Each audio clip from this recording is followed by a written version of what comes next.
from your listening device all the way into your agent's psyche. It's Real Estate Between the Lines with Brian Lee. Teaching you things you didn't know you needed to know to help you become a legendary agent and turn your clients into raving fans.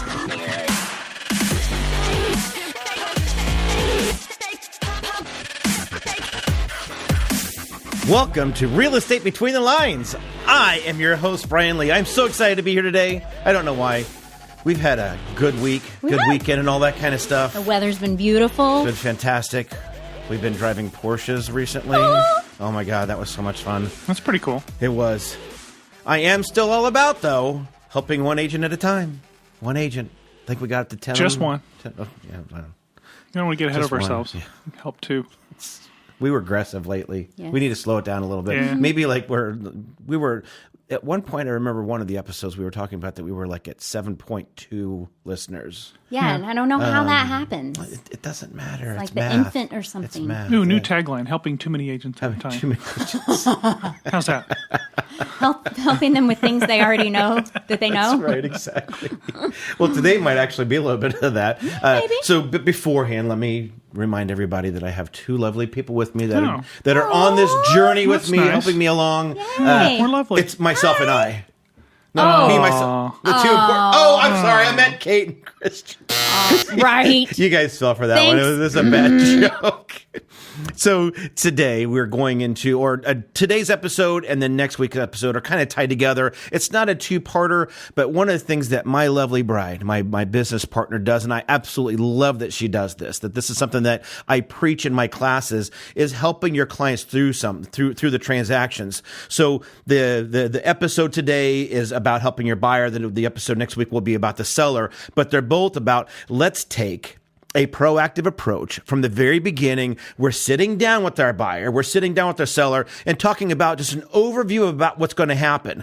So many times agents get very excited, maybe overzealous in some ways, and like, you want to buy a house, let's go do it. Mm-hmm. And then the buyer's like learning along the way, and sometimes not even learning at all. It's like, what the hell's going on here? I don't know what's going on. What do you mean? Or all they know is what they found from HGTV or their Exactly. parents or whatever. Exactly. Yeah. So we've labeled this episode the survival guide for that we are going to provide an overview. So there's nothing really new that we're going to add here. I mean, there's some pieces that maybe you are familiar or not familiar with agents, but really this is more of just thinking about it from the perspective that we're sitting down for the first time with this buyer. They may be a first-time buyer. They may not be. That's irrelevant. Certainly you can handle those situations differently.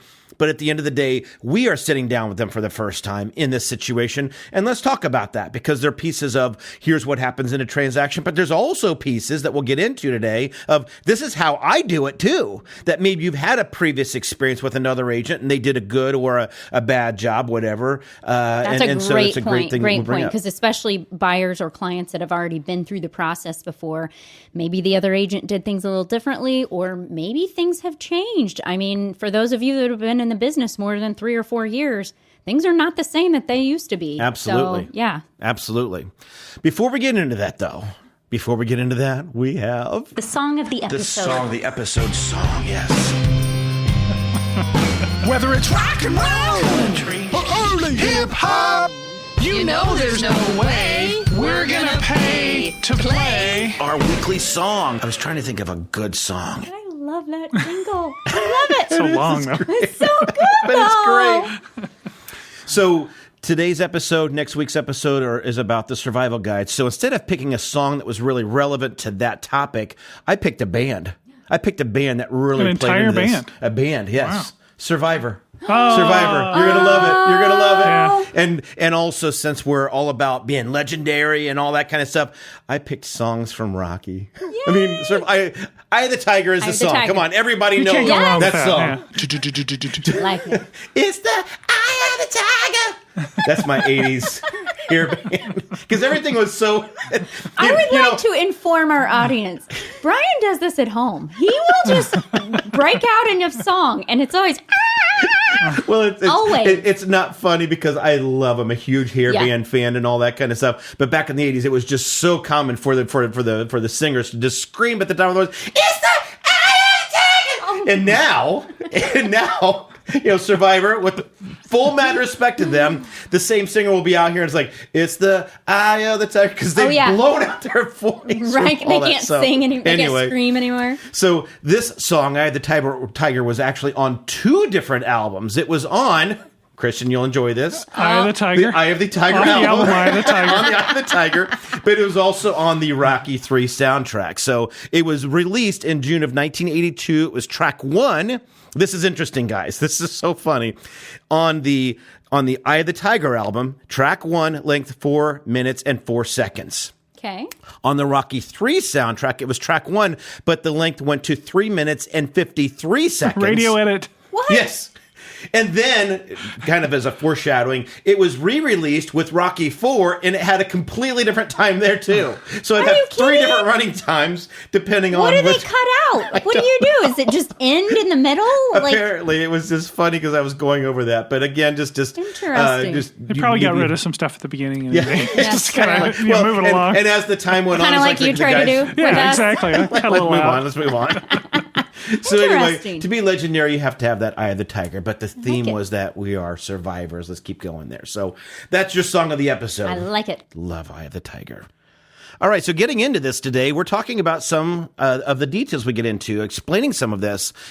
Again, as agents, we need to remember that some people probably have, either they have some experience maybe from the past, or certainly at the very least, they have an idea. If they've never bought a home before, they have some idea of what goes into it, and they know they need to get a loan. They're going to see some homes. We're going to have this contract thing. We're going to sign some stuff, and maybe they know about an inspection, maybe they don't, things like that. But it's the details that frustrate them quite often. That I knew that I was going to have to get a loan, but I had no idea what the lender was going to make me go through, the hoops that I was going to jump through, the frustrating things. So when we do a good job, we can remind them that up front, again, that prepare them for, here's some things that are going to be frustrating to you, that this is going to be a complicated process, and that we're not going through every possibility, because again, we can talk all day long about every step of the lending or the inspection or whatever, and I promise you it's going to be different than the way you explain it, because something is going to be something that gets into there, but still it gives you the opportunity to say, hey, remember when we talked about this thing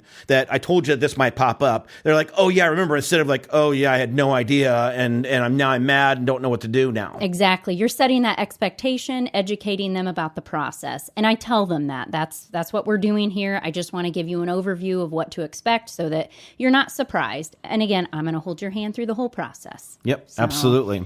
So that kind of is the good segue to this, is that one of the first things that you need to do, as we mentioned at the beginning, is that, regardless, again, whether they've been in a transaction before or not, it's important for you to explain to your client, this is my role. This is what I'm going to do. Certainly you can get into the technical piece of this, is that I'm your agent. Here's this legal thing. We have this cold AC thing and all that. What that is. Warm furnace. I love the opposite. Yeah, you are the exact opposite. I'm full of dad jokes. Okay, that was a dad joke. That was a dad joke. That was not a. Can I get a judgment on that, Kristen? Oh, come on. Yeah, thank you. That was not. Sorry. Well, you're not a dad either, so I mean, there's that part of it too. Yeah, you can't make dad jokes. Yeah. It's a guy thing. All right, cold AC. but reminding them that, even saying that reminding you of your role maybe, but reminding them that I am here to offer advice. I'm here to give some opinions, but ultimately it is your choice. I am not making decisions for you. And sometimes people are like, just tell me what to do. It's like, that's not my role. I'm here to help you. I'm going to give you pros and cons to option A, B, C, whatever that might be, but that's my role. And then also in that same conversation, you should absolutely be asking your client, what are their expectations of this thing and of you? Just something as simple as even communication. That's one thing that maybe they have the expectation of getting a text or a phone call or an email or a conversation every day or every week. So just having conversations about what do they expect That's good. of you. Have that conversation with them because I think most agents don't ask their buyer, what do you expect? So even if it's little things like, well, I expect you to pick me up at my house and drive me to every house with a bottle of water. That's silly. I'm getting extreme here, but is it Perrier?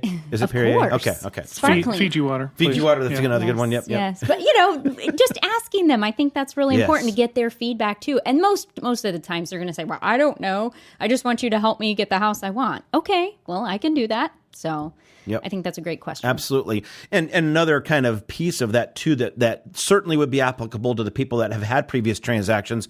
It's worth the conversation to ask them, hey, I know that you bought a home with somebody else in the past, that you bought a different home, and I'm your agent today. What did you like that they did? Maybe there's some things that I really like that the past agent did this thing, or probably what you're going to hear more often is that I really didn't like that they didn't do this, that they didn't call me, that they didn't inform me of this, they didn't do that. So that should be the indicator right off the bat. I need to do this because they're telling you what they want. And so it kind of is a good conversation to start off with. Absolutely.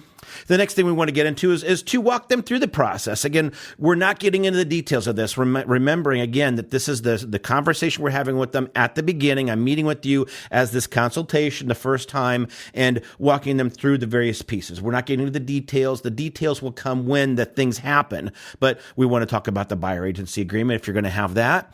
We're going to have the pre-approval with the lender, talking to them a little bit about what the difference between a pre-approval and a pre-qualification. Most people don't think about that. I'm just going to the bank and they said I can get a loan, but is it a pre-qualification or is it a pre-approval? Huge difference, and you should know the difference. I think also explaining to them not only the pre-approval versus the pre-qualification, but also what is the difference between a mortgage company and a bank. Of course, both of them can lend, and there's mortgage brokers. Maybe give them a little more insight onto what the benefits are of working with one over another, whatnot. So I think that's something else to dive into.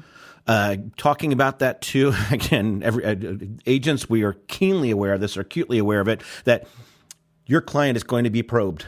And I don't mean physically. That sounds weird, I know. Maybe they will be. I don't know. That might be the next iteration of the approval process. But they absolutely interrogate, investigate the heck out of our clients for federal reasons, for all different kinds of reasons. Why that, again, we don't need to get into, but just prepare them for that you're going to be asked for stuff that is private and things that you might not want to normally share that maybe you don't even want to tell me, but the lender's going to ask. I'm going to see your W-2s, your tax forms. If you own a business, we want to see all that stuff. And man, that puts people at odds, especially when the bank is the one that's telling them this. If I can set them up at the beginning, prepare you, hey, I'm just letting you know. So when they ask, you're not taken aback, you're not shocked. Like, what do you mean you're asking for this? It's like, okay, my agent told me this. I don't like it, but at least I can take it with a more cool head. I knew it was coming. Yeah, and I've had a client that happened. I referred them to a loan officer. They called that loan officer, and then my client called me back, and they're like, why do they need all of this? I have been in the same job for so many years. They don't need a copy of this and this. And I was like, I didn't prep you well enough to explain that, they get really detailed now. And if you have a deposit over a certain dollar amount, they're going to want an explanation for that as well. Yep. So keep in mind, it's a good thing to prep them for because absolutely. Then it comes a little more easily and it's easier for the loan officer. Yeah. Does the realtor have access to all that information? No, not at all. That's a good question, actually, too. Because I'm thinking if you're going to hire a friend or family member or something as a realtor, how much do you want them to know? And it would be helpful to know that you don't. Yeah, exactly. Yeah. Yes. So, certainly, some clients do reveal that. I mean, because it might be relevant, might be helpful for us to walk them through that. But to your point, is that I'm talking about the really detailed. Exactly. So, but we are not privileged to know that stuff, and that's important to remind the client. Absolutely. And again, kind of finishing up the little piece about the loan is that there are other things that we want to maybe mention about new credit, paying off credit, handling your money, source of down payment funds, things like that. Yeah, I always say, don't go and pull that $10,000 in cash under your mattress and go deposit it in your account. Like, no, please so don't these do are that. all things, again, you should have up front. Yeah, So that way and remind them, don't open new credit. I know you just said that, and the loan officer is going to remind them, but not enough people can remind them, don't do it. Yep. Don't do it. Well, a common thing might be to get furniture. Yes. For example, that'd be a classic example of a... Or a big TV, like an 85-inch TV, 100-inch Oh, my TV. gosh. Yes. But you're right. I just got very one common. of those, so sorry. Go ahead. Yes. But it is a good thing to remind them of and remind them multiple times because, again, they get excited and a week before closing, they forget. So. Or they get a credit card before they buy a house so they can buy some things or whatever. Yeah. No. Okay. Next thing is going to be we're looking for a home. So again, especially in today's market, we're recording this in 2020. The market is just insane. But maybe you're listening to this episode in 2021 or 2022 or sometime in the future, and the market isn't the same that it is today. But just prepare them for the fact, especially again in this market, that it's going to be tough to find a home that you like. Not to say you're going to settle, but just that you're going to want to find things that are important to you. Like there's 10 things. There's I have to have this. I have to have 3 bedrooms. I have to have 2 baths. I have to have a 2-car garage. I'd like to have a deck. I'd like to have a fenced yard. I'd like to have these. So kind of talk about that a little bit. And then they're prepared that they're not going to get everything. Yeah, fire pit's probably optional. Yeah, you can build that. That's right. Exactly. You don't have to have it. No. Well, and I find too, and I'm sorry, I'm trying to interrupt you there, but I'm used to that. I know. She always has to get her 2 cents in. Of course. Yeah. Yes, honey, I'm here to listen. Explaining how do showings work. Christian. Sorry, go ahead. There is a cricket around here, I will say that. But how the showings work, I find that a lot of clients don't understand. Call me to see the home, and how do I get them in the home? How do we schedule a time? It's something that, they see on HGTV, and it may be a little different there than it is in your market, but just give them a heads up of how they need to reach out to you to let you know what and how you're going to get them in the home. Absolutely. The next thing is that we've now hopefully found a home. Now we're going to write and negotiate the offer. So talk with them about that. You're not an attorney, but make sure that they remember or know that we're signing this thing, that it is a legally binding document. So many people, again, agents say, well, let's write up a contract and we're doing this. And we've had multiple conversations. And I'm sure some of you agents out there have stories about people that are thinking like, I can just get out of this, no problem. Like, no, you have a legally binding contract. You're not getting out of it just by snapping your fingers and saying, I'm done. There can be a legal court battle situation because you are in a contract and it's not something you should ever take lightly. So make sure they're prepared for that legal step. And I'm not saying that they can't get out of it at all, but it's not something as simple as saying that I just don't want to buy this home anymore. I'm out. Maybe it's that simple, but it usually isn't. Again, talking about negotiating for things that are important to the buyer. And on that topic really quickly it's the same conversation you're going to have with a seller about what items are fixtures and what are not. I think it's a huge misconception about what is a fixture and what is not. So when in doubt, write it in the contract. I remember my old neighbors growing up, the buyers buying their home. Thankfully, this was before I was in real estate. The buyers got angry because the sellers took the shower curtains. Oh, jeez, yeah. They got in a fight over the shower curtains. Shower curtains. Were they Star Wars shower curtains? That I don't know. I would fight over those. Shower curtains? Really? But, so when in doubt, and explain that to the buyer. If you see something walking through the house and you want it, let me know so we can make sure we put it in the contract. Yep. And also kind of in that same thing, too, is that one of the next things we talk about when we're writing and negotiating offers is, are we looking at a multiple offer situation scenario? So we want to talk about what that looks like, what to prepare for, how we might craft it, talking about some of the negotiations that we might have that maybe how much earnest money. Earnest money. Classic. We wanted those that shower curtain.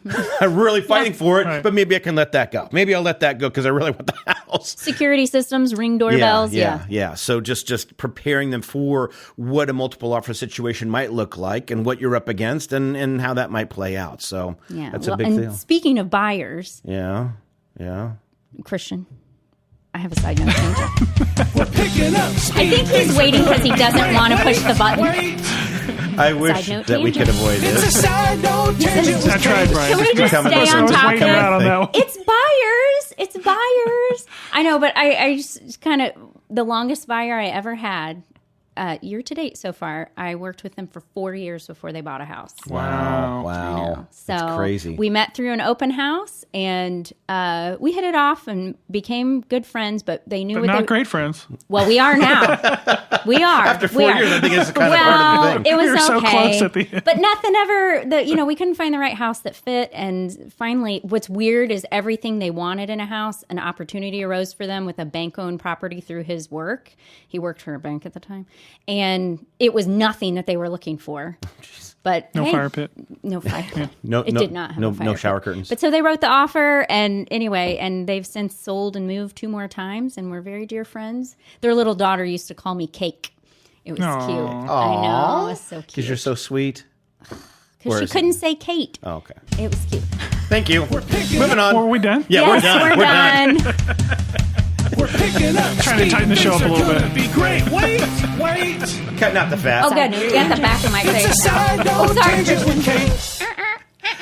continuing with the conversation of walking them through the process. As agents, we know that we found the home, we have the contract, we've negotiated, we're under contract now. Now the real work actually begins. Yes. I mean, there is a lot of things. So preparing clients for that there's inspections, there's inspection responses, and that, again, so many people don't realize is that we're done with negotiations, right? We had our contract, we negotiated that. Thank goodness we're done. Oh, but we're not, because we now have an inspection, the second set of negotiations over those items, and then we're going to get this loan, and we're going to have an appraisal. Appraisers are so awesome and amazing. Are the devil. We've already determined that it's not. We can go back to those episodes. Agents are angels. I'd argue that a lot of people don't know the difference between an appraisal and an inspection. I would agree. I mean, So if we talk about an average buyer, they're like, "Oh, just the guy's going to come do the thing," and they don't know They're there's walking two through things. the home and that absolutely. Are completely unrelated. Yep. And talking about what that is, and even the appraisal and the underwriting might be a third set of negotiation if it comes down to a situation where the appraisal doesn't come in at purchase price, not low, doesn't come in at purchase price, Did you all hear that? if there happen to be repairs, not low. like FHA, VA, if there's repairs, things like that. So we're not done negotiating, guys. So preparing for that. Reminding them that there's a title process, there's a title company, what title work would look like, different things to prepare for that we're going to be looking at. Certainly, they're going to need homeowners insurance, reminding them of looking at those things, preparing for who we're going to choose, different things to consider if we're buying a home with the basement, different options that way. Having a final property inspection. I mean, there's just so many things that again, the point of the episode is talking to your clients about each of these things. I'm not getting in any depth on it, just like I'm not on the podcast today, but I'm reminding you that here's a good list of things that you need to be talking about. Closing. I always tease in class that and all these will be in the show notes too. They will, yeah. If we're running through them fast, just scroll up if you're in iTunes and you'll see all the show notes right there. But at closing, it's that situation of where be prepared to have your wrists and your fingers annihilated because you're going to sign about 10 million times. And it's all documents that are standardized documents. And if you don't sign, you don't buy. So if you want to read them, I always tell my clients, if you have an attorney or somebody who is really detail oriented and they might want to read those documents, get them ahead of time because we won't have time to do that at closing. Well, and you'll be able to sense this too. Again, if you're having this conversation, you're going to get a sense from your client right off the bat that they're very detail oriented, that if they're asking very specific questions, if you're trying to make this a 10, 15 minute conversation, which is probably average, maybe 30-minute conversation, and it turns into 2 hours because they're like, well, tell me about that, and explain that, explain this. That might be a time where when it gets to closing, maybe you're going to be one of those people that needs to see the documents ahead of time. So you can kind of sense some of that. Preparing them ultimately then now that the closing's done and everything, what about possession? Or, talking about the situation of the current buyer, they're in some living situation. Maybe they're living with their parents. Maybe they're living in an apartment. Maybe they're in a home that they're selling. But what does closing look like and what does possession, so they can prepare for that too? That we're at the beginning of this transaction right now. Let's start preparing. If you haven't thought about what's going to happen, instead of waiting until the end of, or a week before closing and saying, you turn in your notice, right, for your apartment rent or apartment lease. No, I didn't do that. And there's a penalty or just conversations, setting up utilities, all these things. So looking at that. Exactly. In this same conversation, we might modify this list a little bit because one of the things we get into is that there are some variables that don't apply to everything. But certainly, if we're talking to a buyer that wants a new construction home, we need to have another set of or another different part of this conversation of making sure that the client gets you registered as the broker, talking to them about what that contract might look like that's different than the contract you're dealing with, what inspections would look like. So it's the same list of things, but new construction is going to be a completely different conversation. In that same thread, talk to them about for sale by owners in case they want to buy one of those, what open houses. All these things are things that we should be talking about with our clients. Yeah, again, prepping them because they're going to come across other agents and talking about how agency works in the beginning. You're reminding them multiple times, like, I am here to represent you. So if you go to an open house, you're more than welcome to. Just know that agent is going to try to get your information. So just let them know kindly, I'm already working with somebody, and hand them my card instead. That's right.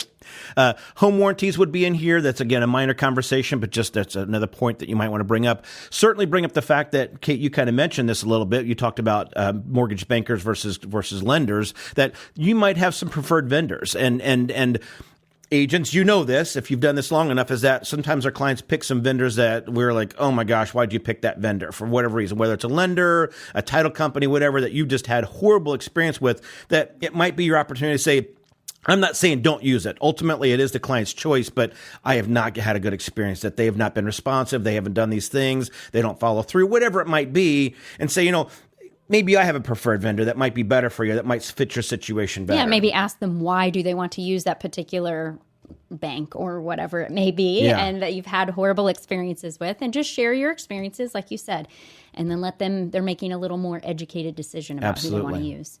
This is also a good time for us to talk about how we get paid, because there is we talked in the beginning about a buyer agency contract. Hopefully we had that conversation, but remind buyers how we get paid. And usually it's through the listing side that there's a share from that the seller pays, but maybe not. Maybe it is that for sale by owner. Maybe it is a situation where the buyer ultimately is paying us. So just having that conversation. And the last thing that I've thrown into my list here too is that on occasion, your client might have a bank-owned home that they're looking at, an REO or a short sale, something like that, and have a discussion briefly about that. Again, when we're into the transaction, when we find the home, these conversations will be a lot more in-depth, more specific, and that's not the point of what we're talking about today. It's just have these conversations about all these things, because it's so much better to handle them up front than it is, okay, we're in the middle of this thing, and oh yeah, I forgot to tell you, we got this inspection problem, appraisal problem, and now they're like completely lost. Yeah. One of the other miscellaneous things I might add is to talk about wire fraud.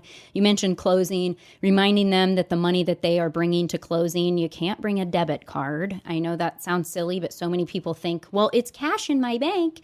It doesn't work that way. We either have to wire it or cashier's check, of course, the $10,000 limit there, but remind them of wire fraud up front. I remind them of wire fraud throughout the process and before closing again, that I will never send them wiring instructions or that they always need to confirm via phone. The last thing you want is your client to accidentally wire their life savings to someone in another country and it's gone forever. So, and just keep in mind with all of this, the nice thing would be to have this put together in maybe a booklet or some kind of printed information that they can reference back to. But these are all things that are really important to go over with them. So consider it more of a buyer consultation where you're presenting this information in a printed form, but you're having a conversation with them and educating them. That's the purpose of this, is to make sure that they understand the process and they know what they're getting into so that they're not surprised along the way. Absolutely. And again, we're not into the listing presentation or buyer presentation. Certainly that's a whole other conversation. But as Cate pointed out, this is a great opportunity for you to show how professional you are by having a professional document, like you said, a pamphlet or some sort of bound document that I love yours. I mean, I'm going to tout on yours. Cate is known as the Rubicon Realtor, and she has this really cool thing that she has with the tire tracks and Jeep related things. And it's really awesome. I love it to death. And it's just a great opportunity for you to look amazing there too. Oh, thank you. So finishing up the episode, of course, we have our quote of the episode. I'm here to inspire you again.